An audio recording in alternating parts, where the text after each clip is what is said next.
Welcome one, welcome all. This is Blacklisted Radio. My name is Doug Owen, and it's the 25th day of January 2014. We're already here. Very interesting week. We're going to look back at some of the headlines from BlacklistedNews.com that I find particularly interesting. We do this thing live Saturday mornings, and it's always fun. You can chat and be part of the show. You can contribute at BlacklistedRadio.com. We have a text line, 512-222-3067. All right, so let's get right into it. Syria. There was this report released this week that has a lot of people up in arms. War crimes are on the agenda. There we go. Let me turn that down. There we go. And, there is this report of war crimes that was smuggled out of the country showing, quote, according to The Guardian, systematic killing of about 11,000 detainees, according to the three eminent international lawyers that brought this forward. Interesting timing. We have this big peace talk happening surrounding Syria. And, of course, what is still on the agenda is whether or not Mr. Bashar al-Assad will continue to control the country. And it's really interesting to me because I see a lot of people that are very pro-Assad. Webster Tarpley's one of them. And not that I'm anti-Assad. I do see a lot of problems. And even if 1/100th of the killings and the torture and the maiming, no matter how normal that may be for Middle Eastern autocrats and dictatorships to operate, I still have a big problem with it. But when I see what the CIA is doing and some of the neighboring countries, we're going to get into all of that, it leads you to ask more questions that apparently have very convoluted and confusing answers. There's no clear-cut good guy or bad guy in any of the stories that we're going to be talking about today. So Brandon Tuberville did due diligence, and he writes for the Activist Post. We republished it at blacklistednews.com. A Reuters report, and 5 questions we should all ask. And I think it's very fair to ask these questions considering the panopticon of control when it comes to the U.S. media and what we're being fed. We're going to talk about the media as well. But he writes here, this comes from Reuters, but first we'll do the Reuters due justice. The Syrian military police photographer, gives us a little bit of the backstory, has supplied, quote-unquote, clear evidence showing the systematic torture and killing of about 11,000 detainees in circumstances that involved or evoked, rather, Nazi death camps. And immediately, when somebody starts referring to Nazi death camps, I really question the validity because it's this shock language, this shock jock reporting that is supposed to get everybody upset and in an emotional condition before they take on the rest of the article. So that just throws up red flags for Doug Owen. Former war crimes prosecutors are saying. So these are people that are lawyers. They are war crimes prosecutors. And you'll notice the whole gist of this is from a legal angle.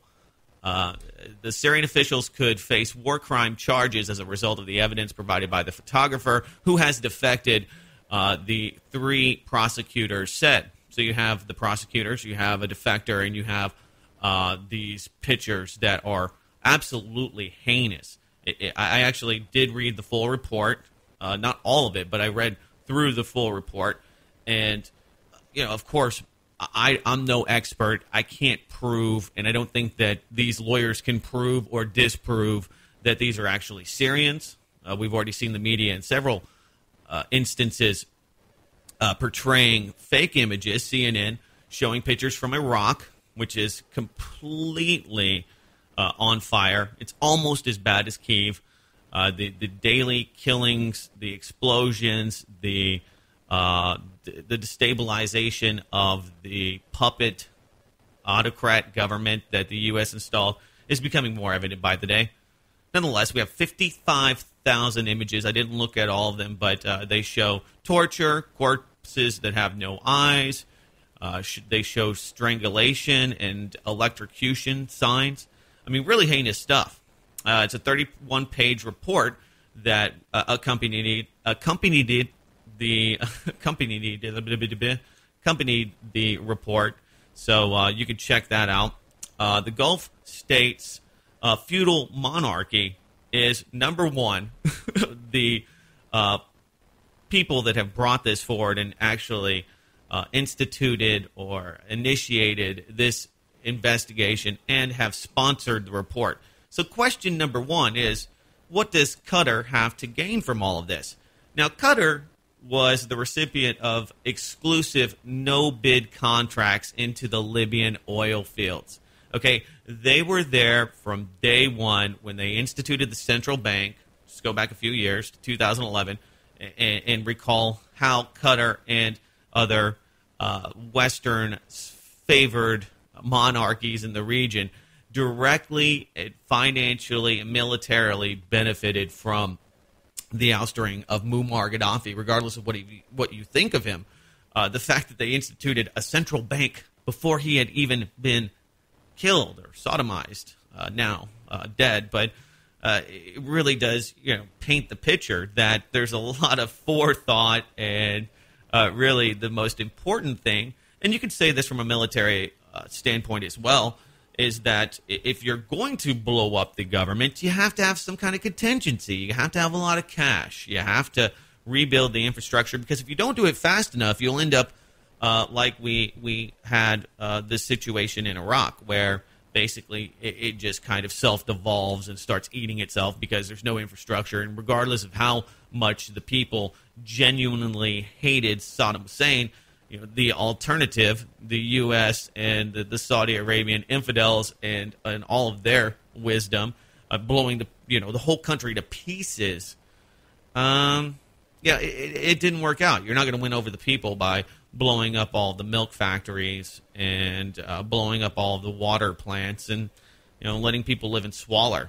Even if you're on a moral high ground, no matter how bad the other guy was. And I think we're in that same kind of parallel situation when it comes to Syria.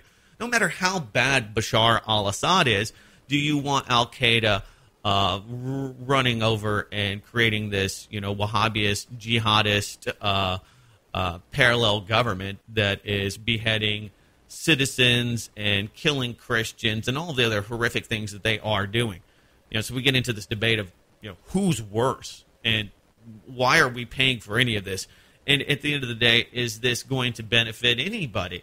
I mean, the people themselves, the citizens that all of these external forces are claiming to try to be helping, they seem to be the last consideration in all of this wargaming and planning and destruction. All right, so number one, let's think about this. According to Brandon Tuberville, Qatar is, of course, one of the major sponsors of the Syrian invasion, a.k.a. the Syrian rebels, and has played a massively important role in financing, training, arming, and directing the death squads currently being mopped up by the Assad government. So, yeah, why would they release this report? And they themselves have tortured, maimed, and killed plenty of citizens, and I'm sure that they have a lot of photographic evidence of that. Some of this may have come from the files in Egypt when we saw the ousting of Mubarak and the bringing in of the, Muslim Brotherhood, now military coup, military dictatorship that is currently trying to occupy the Egyptian government, of course, with Western assistance. Number two here, the source of the report. One would be justified in questioning the nature of the report, since the sole source of the material comes by virtue of an allegedly defected Syrian military officer, quote-unquote, who was apparently fine with photographing thousands of dead victims for over a year until now. So this guy's just taking pictures and pictures and pictures. Kind of creepy dude, really. Seems that if you really cared so much, would you spend a whole year taking pictures? I don't know. But it's a fair question. We should question these things because the narrative has a lot of holes in it, starting to be Swiss cheese-ish. Regardless of the possibility of such a moral conversion, taking information from a defected member of a government forces once again returns us to the realm of the activists say school of journalism, a notorious method used by Western media outlets to promote the side of death squads and only the side of the death squads as fact in popular reports. Well, you can see the mainstream media's obvious agenda. They are very anti-Assad, and they have trumped up the evilness of Assad and downplayed the. I think they've been fair, to be honest. Looking at the counterpoints to this argument as to who's more evil. I mean, CNN and even the compromised corporate media has shown this to the American people. But if you listen to most of the talking heads, the concentration of pro-government U.S. intervention, the justification of the ousting of Assad has been overwhelmingly in that direction, overwhelmingly pro-U.S., pro-intervention. So, that's number 2. Number 3, past claims of Assad's crimes against humanity have been questionable. It is important to remember past experiences with Western claims against Assad for alleged crimes against humanity, all of which turned out to have been committed by death squads. So, we just had a report saying that, yes, it was the rebels that had conducted or carried out these weapons or biological weapons killings. It's hard to say. I'll tell you what, I'm on the fence because I'm not on the ground and I really don't trust any of these people. But ultimately, there are people dying. The question is, who is doing it? And that's the most important question, and it's the most elusive and hard to find answer for anyone living in the U.S.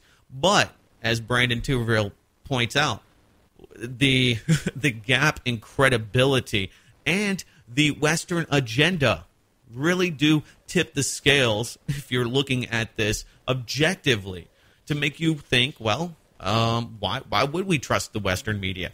And I'm going to give you more and more reasons as we go throughout this podcast as to why you probably should not. Number 4 here, possibility that death squads could have killed victims shown in the report. Of course, we don't know. Number 5, the report was conveniently released just 2 days before the Geneva II peace conference meeting on Syria. I think that this is really the smoking gun in all of it. And that is that right as soon as they're about to have these peace talks, it seems that always, it doesn't matter whether it's Hezbollah or the Muslim Brotherhood, whether it's in Lebanon, Palestine, as soon as there's some kind of peace talks that are happening and we're going to see a ramping down of war escalation and the need to supply military aid to all of our friends in Israel, Jordan, Qatar, alike, the Arab League, something blows up. Something happens conveniently to throw everything back into chaos, to once again really foment anger and sectarian violence once again. It's just so conveniently timed. I'll tell you what. So some of you may be on the fence, but most of you, I would imagine, see this as a clear-cut objective to destabilize and to create a power vacuum in the Middle East, especially in Syria. So blowing the Syrian government out of the water doesn't seem to be what they can do right now. It's just not. It's not in the cards, and there's not enough of a consensus globally to focus on Syria, especially with our European partners in crime, war crime, focusing so much on Africa. So you can only have so many fronts at one time, and I think that that's what we're struggling with, and that is also the battle of attrition, financial and military attrition. So here's another big, I guess, smoking gun in all of that, and it comes via the Telegraph. CIA, Saudi, and Qatari intelligence secretly backs rebels to fight al-Qaeda in Syria. Now, I kind of like this because it parallels what we've been hearing about the Sinaloa cartel, and that's this idea that through Fast and Furious, we weaponize the Sinaloa cartel, and that at some point, after they killed the Knights Templar gang, they killed Los Zetas, they killed all of the other rival gangs, that we were going to eventually kill them, right? So you get them to do your dirty work. And a lot of Americans would probably think that that's an okay way to do business. That's fine foreign policy. Get the cartel to kill all the other cartel members. Okay, we'll give them the guns. We'll let them run drugs because, bankers need them. Politicians love them. It keeps the American and global economy afloat, literally. So, it's a win-win. Now, they're not going to sell it to the American people as such, although even some of the people listening to this podcast may think that seems like a pretty decent plan there to get people going, and that is to, obviously get these factions fighting with one another. It's cheaper. It's easier. It's kind of like getting the police to get people to turn on one another. Ultimately, you want to get to the big guy. And then when you find out the big guy's HSBC, you find out the big guy's Wells Fargo, you find out that the big guy is the mafia, the Vatican. Maybe not the Vatican, but it's the big global corporate syndicate itself, and the justifications for drug running and really having a drug dealing government is okay somehow. I mean, that's what just kind of amazes me. And I hate to, it's amazing. But just these huge jumps and leaps from where we were this fine, upstanding nation. And only 10 years later, I mean, the depravity and the, I think the honest foreign policy approach has really started to maybe sink into the American lexicon. Okay, so that is paralleled by this. The CIA, Saudi, and Qatar intelligence agencies are backing these rebels, but they're luring them to Syria, which is even more horrific, a war crime, and something that shouldn't happen. And you just think about how what they've done in Mexico, just a few hundred miles south of the border, and what's happening here. So this comes from the Telegraph. The United States and Gulf countries have been secretly backing efforts by opposition rebels to destroy al-Qaeda's most extreme wing in Syria. Diplomats and rebels involved in the plan have told the Telegraph. So they got, this conduit to Western media. It's good. You have to have some kind of propaganda arm. You have to have somebody out there propagating your message. As Western leaders publicly push the Syrian regime and the opposition to the Geneva II Peace Talks conference that begins this Wednesday, Washington has also been quietly supporting moves by Saudi Arabia and Qatar to give weapons and cash to rebel groups fighting al-Qaeda, in the Islamic State of Iraq, and al-Shamis, ISIS in Syria. Now, wait a minute. You're telling me that we're giving weapons, cash, guns to the rebels? Well, just a few months ago, that was unheard of. Congress said, stop doing that. It's a bad idea. We can't do this. Of course, the government is not at the behest of Congress. It does whatever it wants. And the CIA is far and beyond and above justice. They're too big to prosecute. So needless to say, we're starting to see a more realistic picture of what we knew was already there. So the credibility gap, once again, leads us all to believe, and I'm just doing this for the sake of logic, that the U.S. government, with other partners, Saudi Arabia, Jordan, Qatar, are the benefactors in the chaos that they are sowing. And through all of this, through these Geneva talks, through more and more treaties and international diplomacy, they will have more and more control over the finances and using usury and debt-based serfdom to create a parallel government to nullify it. We're seeing that in Europe. I mean, that's what's happening in Europe, the ousting of elected officials. To think that the game plan would be that much different for the Syrians who are ripe for regime change. I'll buy you a lollipop because you have the mind of a child. A child, I tell you.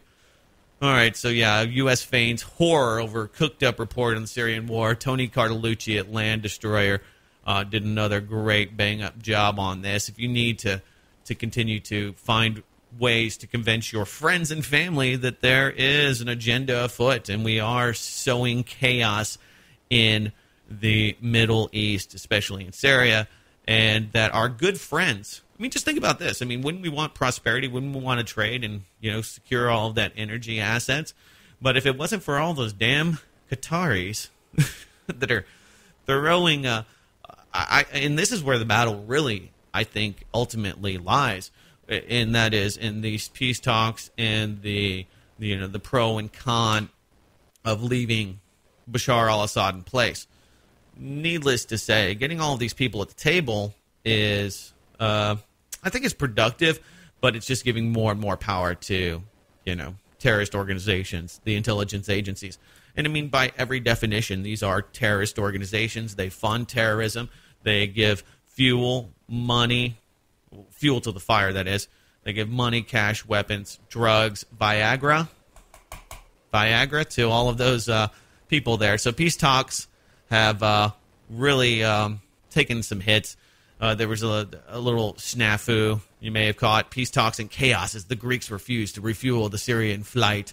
The Syrian peace talks, much heralded by investors and politicians worldwide as a brave step towards a better future, are on the ropes this morning following the UN acquiescence to the U.S. to the U.S. demands that they rescind Iran's invite to the so-called Geneva II conference. I don't know why they're so opposed to having the president of Iran or other dignitaries come to this peace conference. They are financially vested in Syria. They are being run by Rouhani, who is pretty much a Western CIA puppet, has been back since the 70s. I can't give you all of the backstory here because we only have an hour, but you can look into his participation with Ollie North's plan and Ronald Reagan's plan in Iran-Contra, which I would consider to be quite the war crime. Some people think it's the liberation of nice Christian people like Phyllis Schlafly and others, kind of towards the right. Make of it what you will. Covert ops, people in this country being misled as to the tactics and the diplomacy that is being conducted in their names. Whatever. So the Greeks kind of threw a snafu here. It was pretty trying, and I think that the Qataris have done a great job in kind of sabotaging any kind of peace process. So, I mean, I'm completely unvested in this as far as, who remains in power. I really hope that that whatever happens ends up bringing peace and stability to the Syrian people, even if that means getting rid of Bashar al-Assad, who, I understand he's vested. he and his family have owned Syria for quite some time. And so I don't think that necessarily the European invaders will necessarily be better than he and his family. But, Doug Owen's opinion and what happens are usually far apart because I'm not a power player and all of that. But I think it's horrible. Anyway, there's a lot of other things happening in the background. I do want to talk about Davos. If you haven't been paying attention, the world leaders, billionaires, and over 1,000 millionaires even, get to pay for access to talk to people like Jamie Dimon. They get to talk with world leaders like Lloyd Blankfein and other secretaries of state, heads of state, very important people that meet there secretly under Chatham House rules. Chatham House is an international think tank. They are aligned alongside the International Crisis Group and Foreign Policy, the CFR, the Council on Foreign Relations, and others that represent big business, stakeholders, and world government, pretty much in the creation thereof. So, interesting things come out of it. Jamie Dimon said that Bitcoin is going to be very, very hated. It's going to be a big concern by governments. I think that's going to get people excited about Bitcoin, at least some of you. There has been a lot of talk about virtual and cryptocurrencies at Davos, and war. More importantly, war, something that has been kind of heating up for a while. In a while, I mean hundreds of years, and that is the potential for a war between Japan and China. So Shinzo Abe said some stuff about it, and so did the Chinese premier at Davos. And Financial Times, which was one of the few economic publications that I would almost pay for. I'm like this close to paying for Financial Times because they have great articles, but they have a complete and virtual paywall. I almost pay for it because there is insight, and they do have a lot of interesting perspective and pieces that probably couldn't get the same kind of circulation and publication because they are, it's the Financial Times, it's not the Associated Press, it's not the LA Times or the New York Post. So only a small segment of the population, honestly, less than 2% of people out there probably read the Financial Times. But there's some pretty interesting takeaways from this, and we'll go ahead and go to this FT reporter about what happened in Davos between Japan and China and the potential. Well, a running theme of this Davos was really started by Shinzo Abe, the Japanese Prime Minister, when actually I asked him about the possibility of a war between China and Japan, and he gave an answer which was perhaps injudiciously frank. He said that relations were very tense and compared it to the situation before the First World War in Europe. Today, we had the Chinese Foreign Minister, Wang Yi, responding in some way to those remarks. In some ways, he sounded more conciliatory because he said that a war between China and Japan was unthinkable, which is the diplomatically correct answer, if you like. On the other hand, what he had to say about Japan was very harsh and quite aggressive.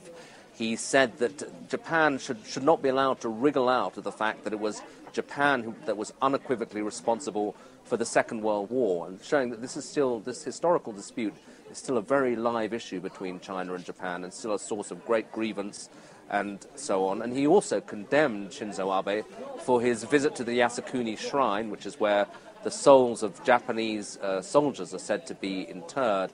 And he said that was the equivalent of a German leader visiting the graves of Nazi war criminals. So really tough stuff from Wang Yi, the Chinese foreign minister.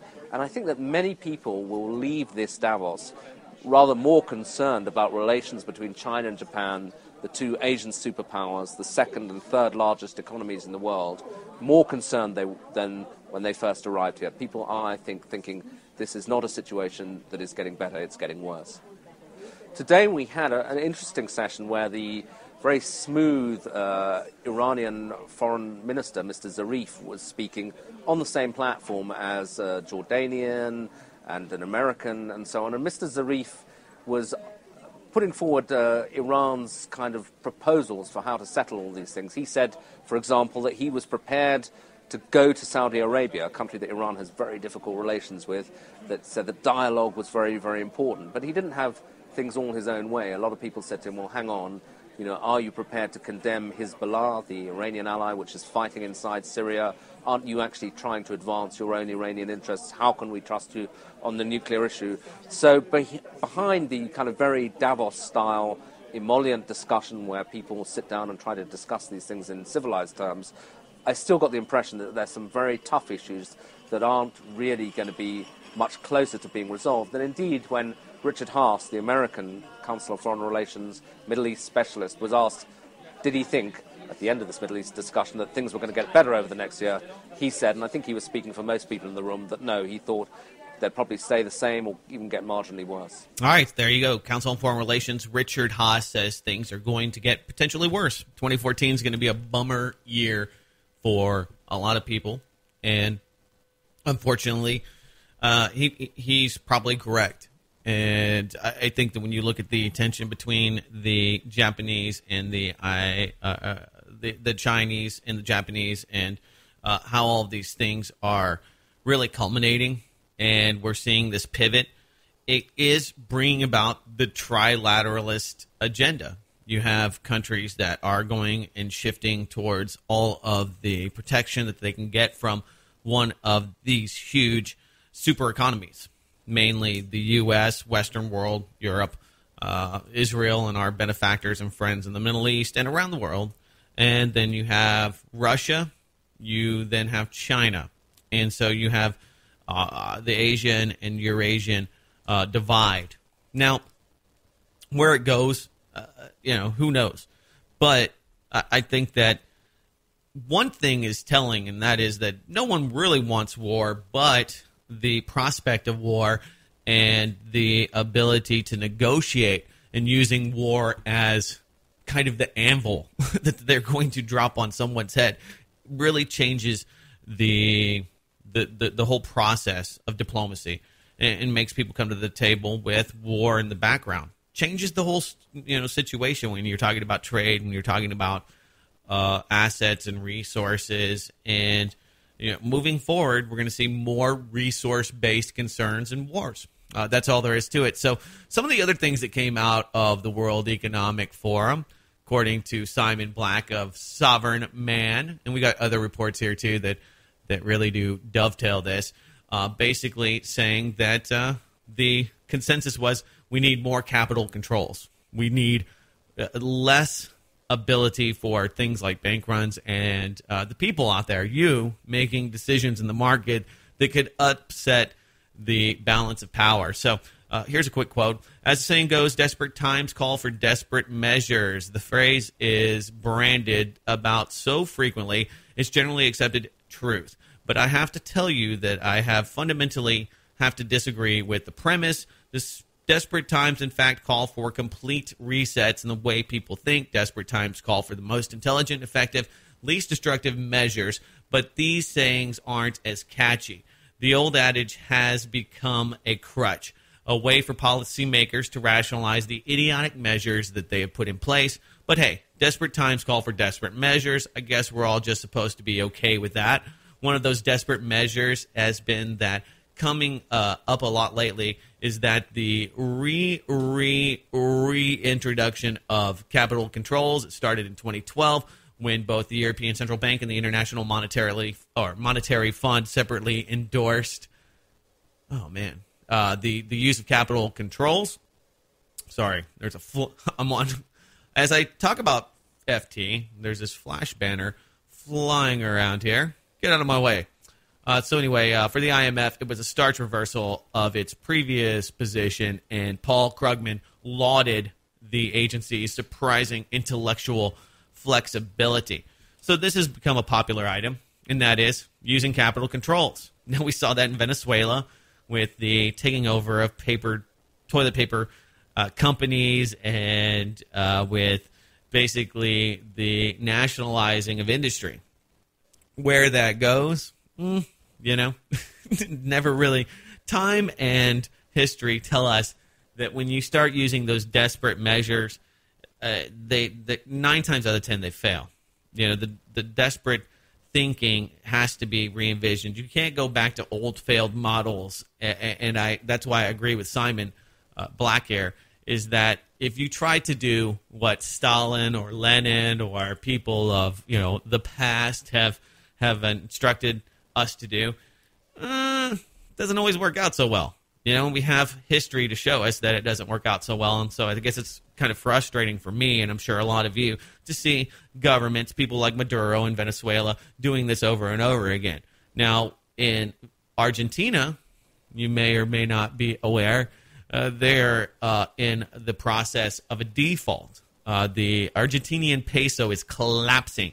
Now, you might say, and I might say, that's horrible, because the people themselves that are invested in the peso, the people using it, are losing all of their purchasing power.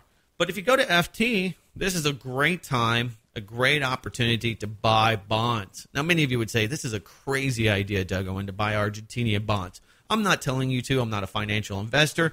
But what's happening in South America is that through failed policy, the possibility of lots of profits for people willing to lend to these desperate countries is there. It's alive, and that's what people are going to be doing. So watch the buyout and the bailout of Argentina. It's going to be happening over the week, but just this morning they were reporting on the peso collapse and how that is really affecting where we're at. I mean, even people like Robini are saying, many Davos speakers think it's like 1914. This is an ongoing meme and trend. They're saying that it's just like right before World War I broke out. And I think there are those parallels. The tensions, one one dead political leader, one assassination away from a world war. Bad idea, but the parallels and I think the cyclical thinking, that we're going to do this all over again, that here we are, we're right back to 1914. And what worries me is it's not just Robini, who's kind of dark and grim, and he's obviously, he's an economist, so he does have a calculator. There's a lot of truth in numbers, but just that this is kind of the consensus. So this comes from Washington's blog. Nouriel Roubini, Davos speakers Kyle Bass, Larry Edelson, Charles Nenner, James Dines, Jim Rogers, of course, Mark Faber, Jim Rockards, and Martin Armstrong Warren of Wider War. Even Roubini tweeted at Davos, or from Davos, quote, many speakers compare 2014 to 1914 when World War I broke out and no one expected it. A black swan in the form of a war between China and Japan? Question mark. Well, we already got you up to speed on that. Both Abe and an influential Chinese analyst don't rule out a military confrontation between China and Japan. Memories of 1914? Question mark. And that comes from Roubini. Sure. So you've got the insight now that you've listened to this. You didn't have to go to Davos and pay $10,000 to get an RFID wristband just to find out what these criminals are talking about.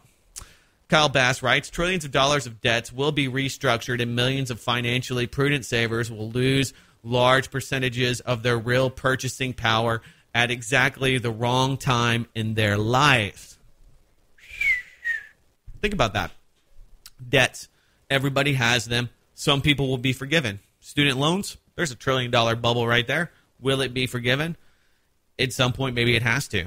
I'm not a commie by any sense of the imagination, but when you start stacking up the people, their debts against what we can produce, at some point, and I've talked about it often, debt saturation occurs. There's just no way to get out of it. People have to bankrupt out of their obligations. It happens. But there's certain things that you can't bankrupt out of, like college debt. So there is going to be much more of a focus on this and on an international, global, and, of course, macro financial level. These defaults are pretty much imminent. And when you see the peso crashing, some would hail that as a great way to get out of debt. When we see deflation, we just absolve debts. The U.S. dollar, the amount of dollars declines, taking $1 trillion out of the economy, making it vanish because all of this money is lent into existence, would create maybe a counterbalance. But just, when you do things like that that are that epic, people are going to freak out. They're going to freak out. And regardless of how mathematically feasible it is, just the idea that you're going to, absolve these debts will kind of, send shivers through markets. Interesting piece that we're not going to get into, but you should check out at blacklistednews.com about how Twitter creates financial mass panic. And we have so many of these algos, the algorithmic traders and super quantum computers, probably mostly run by the intelligence agencies that are buying these stocks. And one weird tweet that the White House is under attack, and before you know it, the U.S. stock market's tanking. Which I think really highlights how idiotic it is to go to Twitter to get financial advice and financial input. Just saying. We live in an idiotic world, no doubt about it. Talking about bankers. Andrea Mitchell, she works for MSNBC, and I would say that 97% of the people that listen to her and watch her on TV probably have no idea that she is married to Alan Greenspan, former Federal Reserve chairman. Yeah, I know. It's weird. We have this media mogul, this lady who's very influential, and she is one of the people that gets to pass on the message. She is married to, a man of failed models. I would call an absolute criminal and a bubble blower.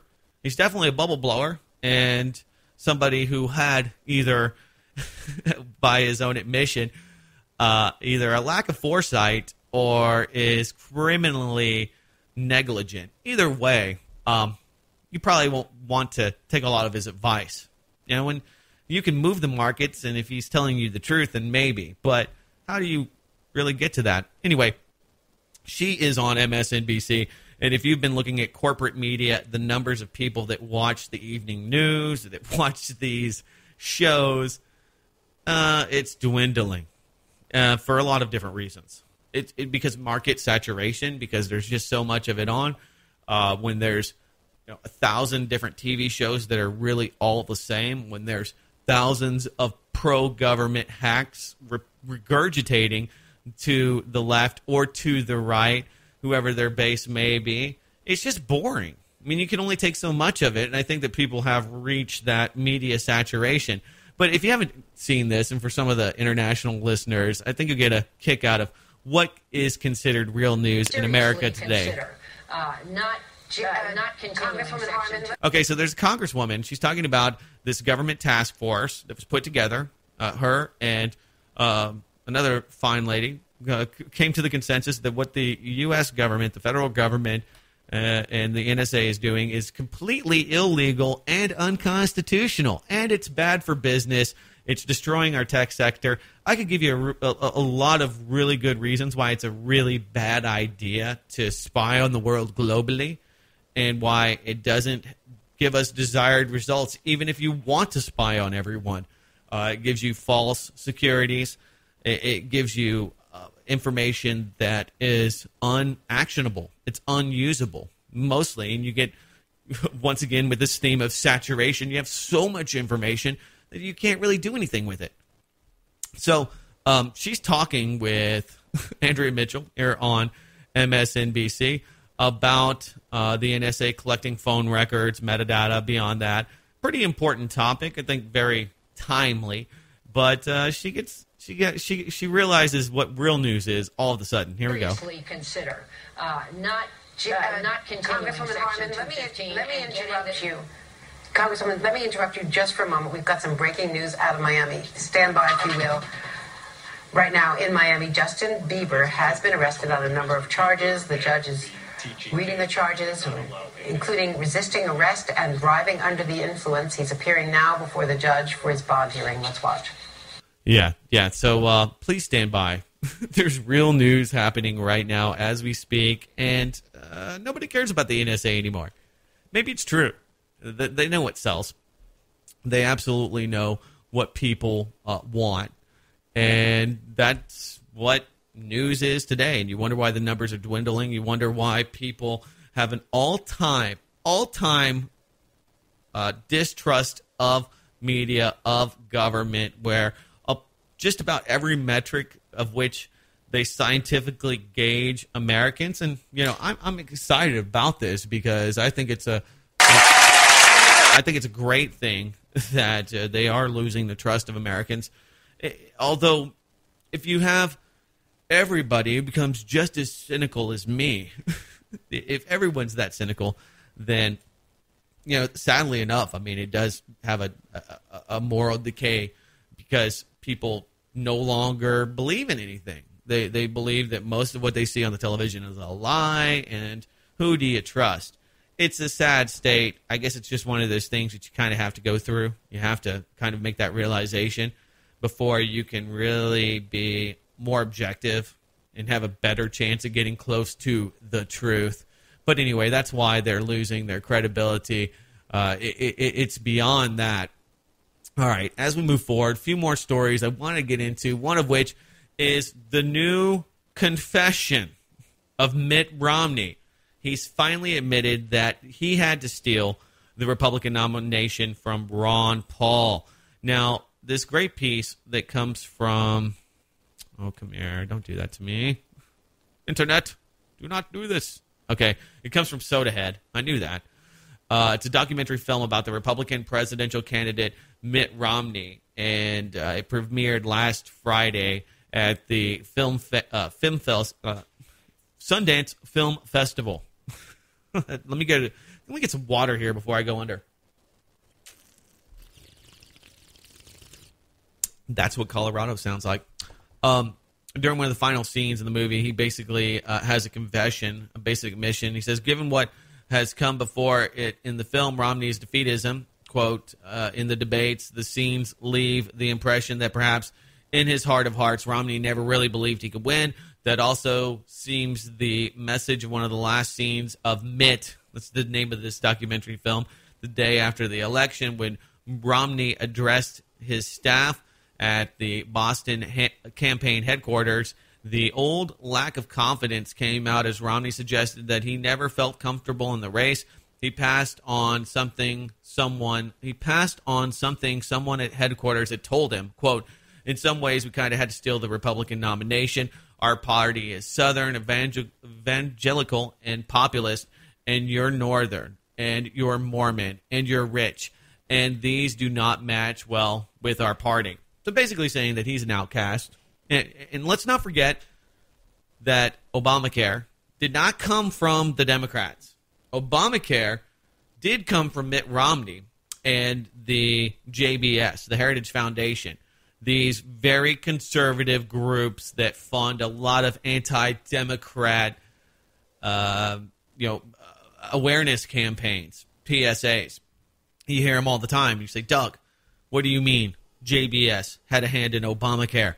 I thought this was a Democratic thing. Well, I mean, blow the lid wide open. Let's get right into it. Romneycare actually was the predecessor of Obamacare. Obamacare, and of course the insurance companies that worked to create Obamacare, looked at that model that was created by a very conservative, Christian-based model for healthcare. I know I'm laughing, so are you.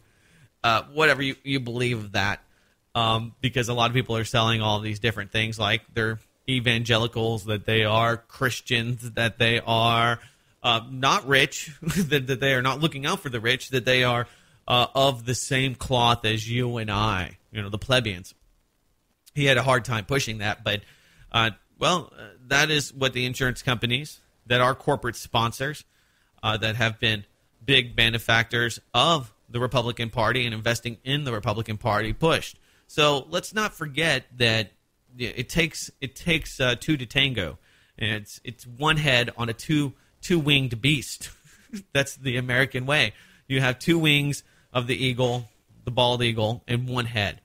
And, you can't sell all of this through the Republican platform. But what you can do is you can get people on board with a Republican platform when it comes to health care. They just took it to the nth degree, and really they only stopped short of single-payer care, which I think, honestly, would be better than what we have today. I mean, what we have in Canada would be great. What we have now is just people being forced to buy very expensive health care that pushes into a Ponzi scheme that requires the youth to buy health care, which I find to be hilarious, that anyone thought that 21-year-old males would buy health care. Number one, they don't have jobs. Number two, they can stay on their parents' health care until they're 26. Number three, they don't have jobs. Number four, they have college debt. Number five, they don't have jobs. So, it's a self-fulfilling prophecy of failure and doom when it comes to healthcare. And it came to you via Mitt Romney. They knew that they stole this, and Soda had actually put together about 100 different links to the 2012 election corruption, significant evidence of algorithm vote flipping in GOP primary elections. There's a Google document on that. 2012 election rigged. This is going viral. Nevada election fraud proof in 5 minutes. In Nevada GOP caucus, fraud voter rights violated. What happened to Ron Paul's vote in Nevada, where they put a lot of focus. He barely got 2%, some ridiculous number. But when you look at the exit polling, he was getting 20% in certain districts. I mean, it doesn't take a genius to see that that is illegal, that fraud occurred. And I'll be critical of Ron Paul. His whole family and party and political committee did nothing to address these issues. Said nothing. Only his wife, Carol, actually mentioned voter fraud, even after Newt Gingrich basically said that his campaign, in so many words, was engaged in voter fraud. She only then said something. And my big problem has always been with Ron Paul is that it's about getting young people once again into the Republican Party. It's about a reformation of the Republican Party. And I think that if you're trying to reform something that is inherently flawed, then that's insane. And I just think he's smarter than that. There's that great clip with John Bush where he interviews Ron Paul and he asks him, well, why did you, ask for the support of Lamar Alexander and these other, obvious cronies that pushed for the Patriot Act, that are un-American, that are, big government, big spending, that voted for Obamacare. And he said or the versions of healthcare at that point. I don't think Obamacare was out. This probably precedes that. But, basically that the Republican Party, if you're part of the party, you have to support other candidates. So when you talk about individual freedom, individual liberty, we talk about the big party, I'm a defector. I'm not a big fan of that. So I do think it's important to note that it is true. And I think that the Republican Party obviously stole the ability for their own team to win from them, trying to run a dead horse, which is Mitt Romney. So if you gave money to that campaign, I mean, they're really just stealing from their own body, politic, really. I mean, because if you're running dead horses, if you're not trying to win, if you want Obama to win, then you're kind of complicit in that happening. When you find a guy like Mitt Romney, who is by every metric, pretty unelectable for the Republican Party. He got the vote, and they wagged the dog. So there you go. I noted this yesterday, and I thought it was, or maybe this came, it was yesterday, came out of the New Yorker. This was sent to me by several of you. Dr. Strangelove, more of a documentary than a black comedy. And this has inspired me to watch Dr. Strangelove again. If you haven't seen Dr. Strangelove, it's been a while for me, and I haven't rewatched it, but I'm going to, because the New Yorker brought a really interesting perspective here. This month actually marks the 50th anniversary of Stanley Kubrick's black comedy about nuclear weapons, Dr. Strangelove, or How I Learned to Stop Worrying and Love the Bomb. It was released back in January 29th, 1964. The film caused a good deal of controversy. Its plot suggested that a mentally deranged American general could order a nuclear attack on the Soviet Union without consulting the president. One reviewer described the film as dangerous, an evil thing about an evil thing. Another compared it to the Soviet propaganda at the time. Although Strangelove, quote-unquote, was clearly a farce, the comedian Peter Sellers playing three roles, it was criticized for being implausible. An expert at the Institute for Strategic Studies called the events in the film impossible on a dozen counts. A former deputy secretary, just shows you how many people had to respond to Stanley Kubrick's movie here, of defense dismissed the idea that someone could authorize the use of a nuclear weapon without the president's approval. Nothing, quote, nothing, in fact, could be further from the truth, end quote. When, quote, Failsafe, a Hollywood thriller, was a similar plot directed by Sidney Lumet, opened later that year, it was criticized in much the same way. The incidents in the Failsafe are deliberate lies. It's propaganda coming out of Hollywood. And maybe there is some truth to that, but going on here, in the movie, they say beyond that, nothing could happen. General Curtis LeMay, the Air Force Chief of Staff, said, quote, nothing like that could happen. The first casualty of every war is the truth, and the Cold War was no exception to that dictum. Half a century after Kubrick's mad general, Jack D. Ripper, launched a nuclear strike on the Soviets to defend the purity of our precious bodily fluids from communist subversion, we now know the American officers did indeed have that ability to start a third world war on their own. So basically everything in Dr. Strangelove was strangely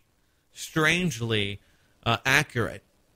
And, of course, the mystery and intrigue surrounding Stanley Kubrick has been, I've well noted it, of course, Apollo moon landings. Some of the people, a lot of people, believe that he actually filmed those for the U.S. government. I am of the belief that what we saw, the Apollo moon landings and the rest, was completely fabricated. What we saw was a Hollywood version, and I'll give you two reasons before you turn off the podcast, one of which is, why would you show this technology to anyone, including the Russians? If you're in a space war and you're fighting communism, it doesn't make any sense to do that. And number two, the technology at the time just wasn't there. If you go back to the 60s and you look at tube amps and the basic, and we're just marking the 50th anniversary of the transistor, the most influential piece of modern technology that makes this show and just about everything else that you enjoy possible in the electronic spectrum. So with those two, just those two things, obviously there's more questions than answers. You know, NASA, the old adage, never a straight answer. So I just don't trust it. It's not that I don't think it was possible or that we may not have even gone to the moon, but I don't think what they showed us was actual verifiable footage from the moon. You can believe whatever you want.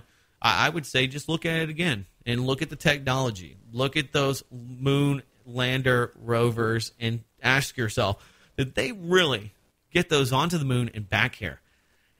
It baffles me to think that it's possible, and if it is, why have we not done it again?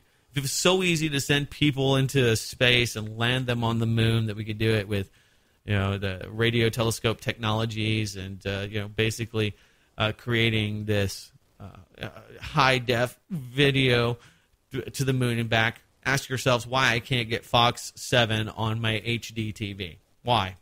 Signal's not strong enough, Doug. We don't have the technology to get that to your house just 13 miles away from the TV station. So I think there's a credibility gap once again. So Kubrick, who was very controversial, may have been brought into the fold because of this movie. Now, this is all my conjecture. Think whatever you like, but the movies, the propaganda, the influence of Hollywood, and how that is just played into the 2012 election. I mean, more than obviously, one of the huge benefits that Barack Obama's campaign received was the close connections to Hollywood. So, getting Matt Damon to if I had Matt Damon out there shilling my show, shilling the Blacklisted radio podcast, we'd have tens of millions of people listening. But we don't have that on our side. All right, we have that. Oh, by the way, more security theater. I should have put this at the beginning of the show. Pentagon is going to launch blimps to guard against cruise missiles. Wink, wink. The Pentagon discovered a gap in the defenses of Washington, D.C., so above Baltimore, they're going to be launching surveillance blimps. Now, this apparently is going to keep you safe from cruise missiles and keep the U.S. government's continuity of government going when we're attacked. It's more Dr. Strangelove theater. But anyway, we have a little piece here from CBS Video that I didn't cue, but let's see. See if it'll play for me. How about that? Depending on your point of view, the solution is either vital for national security or a threat to American privacy. They are actually putting a little truth in these reports. You're not going to do it for CBS? It's okay. You can go to Blacklisted News and click on over to CBS News if you want to see the report. The idea that they're going to actually have these two blimps floating 10,000 feet above the Army's Aberdeen Proving Ground in Maryland is an attempt to develop a defense for the nation's capital against cruise missiles fired from ships offshore. Let's be honest. What's the reality of that happening and the ability of these blimps to counter them or to intercept these cruise missiles? Zero. Zero.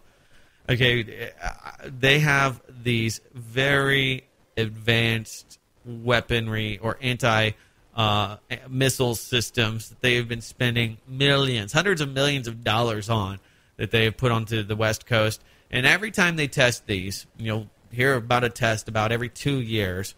And they'll say, they shot 5 dummy missiles in Alaska and 4 of them landed. And the ability for the U.S. military to intercept these weapons is not good.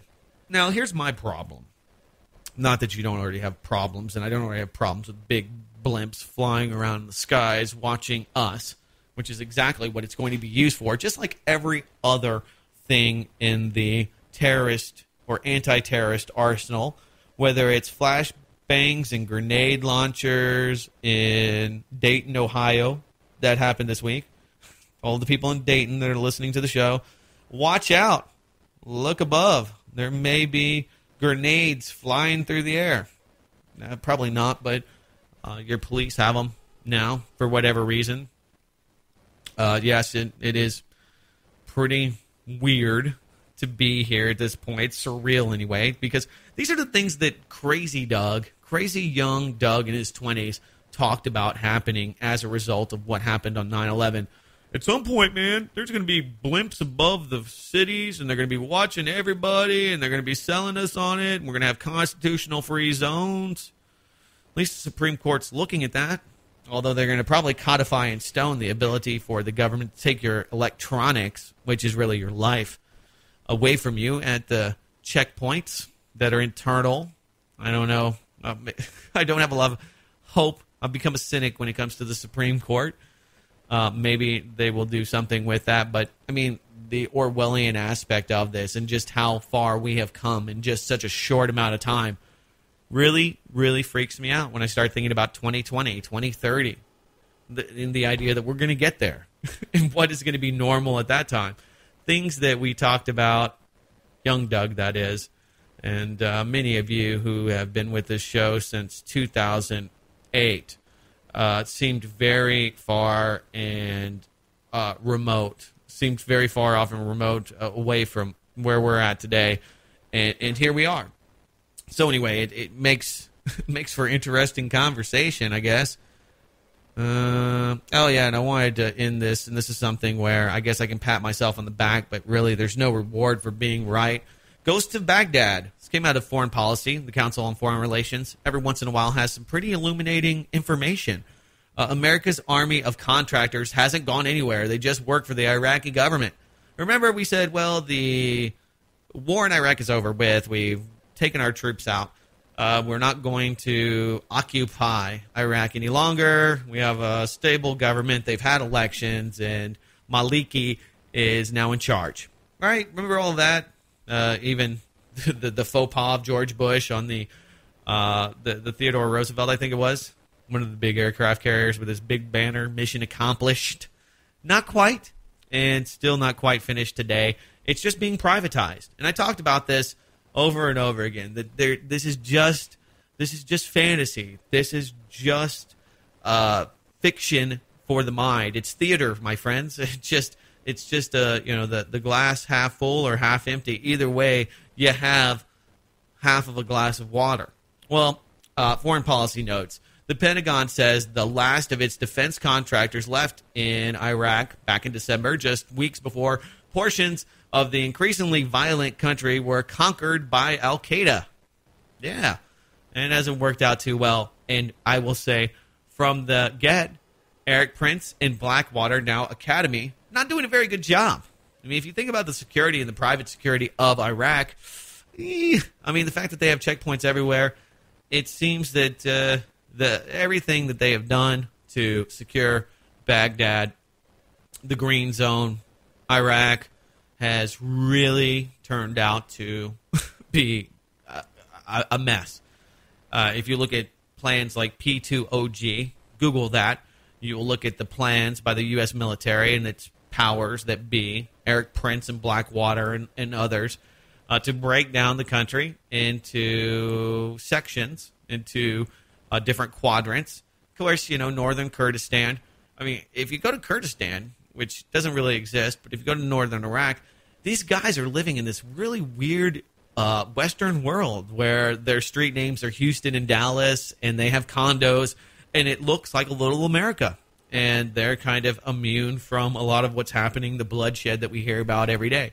So it's not nearly as simplistic as some would like it to seem. I mean, the whole country's not in turmoil. There are people that are, factions that are becoming their own autonomous regions.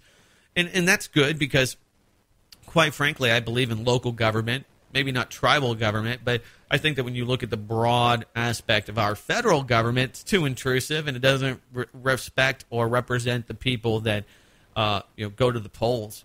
So ultimately, I don't know if it's really a bad thing when people say, well, they're going to break the country up.